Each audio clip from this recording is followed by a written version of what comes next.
Dalam setiap pemerintahan selalu ada perbedaan cara pandang dan pendekatan dalam mengelola negara. Terkadang, perbedaan itu tak selalu buruk, justru bisa menunjukkan bagaimana pemikiran besar sedang beradu untuk mencari jalan terbaik. Namun, ketika dua sosok berpengaruh seperti Luhut Binsar Panjaitan dan Purbaya Yudisadewa saling beradu pendapat, cerita itu bukan sekadar perbedaan biasa. Ini adalah cermin dari tarik-menarik dua kekuatan besar antara ambisi investasi dan kehati-hatian fiskal. Luhut, yang kini menjabat sebagai Ketua Dewan Ekonomi Nasional, datang dengan ide besar, yaitu membentuk Family Office. Sebuah konsep untuk menjadikan Indonesia sebagai rumah baru bagi para miliarder dunia untuk menanamkan modal.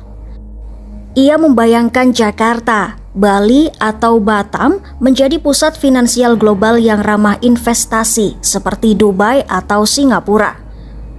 Dalam pandangan Luhut, investasi asing adalah kunci percepatan ekonomi nasional. Baginya, APBN hanya menyumbang sekitar 10 hingga 15% dari total perekonomian Indonesia. Artinya, tanpa aliran modal baru, pertumbuhan akan berjalan lambat. Luhut ingin membuka gerbang selebar-lebarnya bagi investasi global dan ia siap mengambil resiko untuk itu. Tapi di lain sisi, ada Purbaya Yudisadewa, Menteri Keuangan yang dikenal berhitung dengan sangat cermat. Ia bukan anti investasi, tapi ia memilih langkah hati-hati.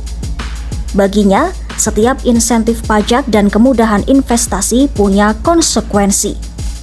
Dan jika salah perhitungan, konsekuensinya bisa fatal, seperti kebocoran anggaran, defisit yang melebar, bahkan krisis keuangan.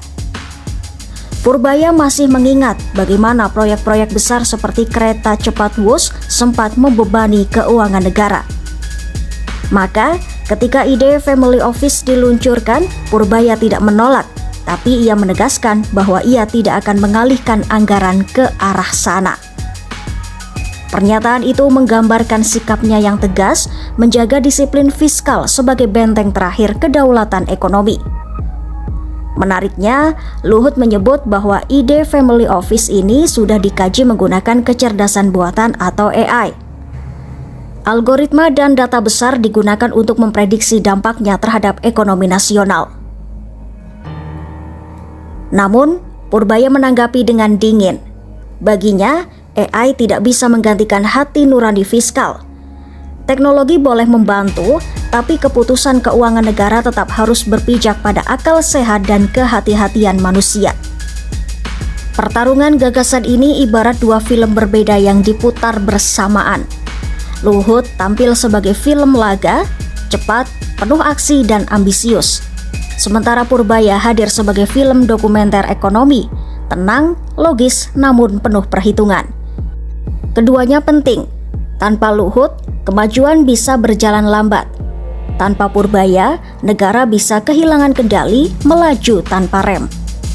Namun, jika perdebatan ini berlanjut tanpa titik temu, resikonya besar.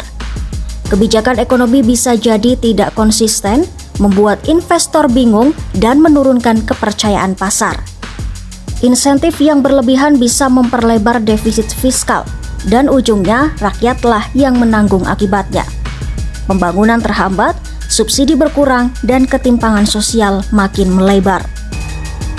Lebih dari itu, ketegangan di lingkaran ekonomi pemerintahan bisa memunculkan ketidakpastian politik, sesuatu yang sangat dihindari investor global.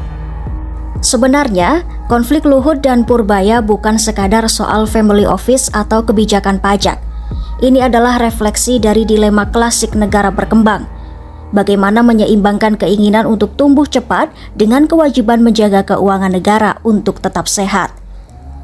Dua hal yang sama-sama penting, namun seringkali sulit berjalan beriringan.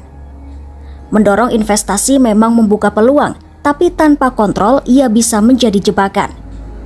Sebaliknya, terlalu berhati-hati bisa membuat peluang emas terlewat begitu saja. Di tengah semua ini, masyarakat hanya bisa berharap semoga dua pendekatan itu bisa bertemu di tengah, bahwa ambisi besar tetap bisa dijalankan tanpa membahayakan fondasi fiskal negara. bahwa kehati-hatian fiskal tidak selalu berarti menolak perubahan. Karena pada akhirnya, bangsa ini membutuhkan pertumbuhan yang berani sekaligus terkendali. Kebijakan yang visioner tapi tetap berpijak pada realitas. Kadang, pahlawan bukanlah mereka yang paling keras berbicara di podium, melainkan yang paling tenang menjaga kas negara agar tidak terbakar oleh ambisi yang menyala terlalu cepat. Dan situlah makna dari konflik senyap antara Luhut dan Purbaya. Sebuah cermin bahwa pemerintahan yang hidup adalah pemerintahan yang berani berdebat demi mencari keseimbangan antara mimpi besar dan realitas yang harus dihadapi. Download Tribun X sekarang, menghadirkan lokal menjadi Indonesia.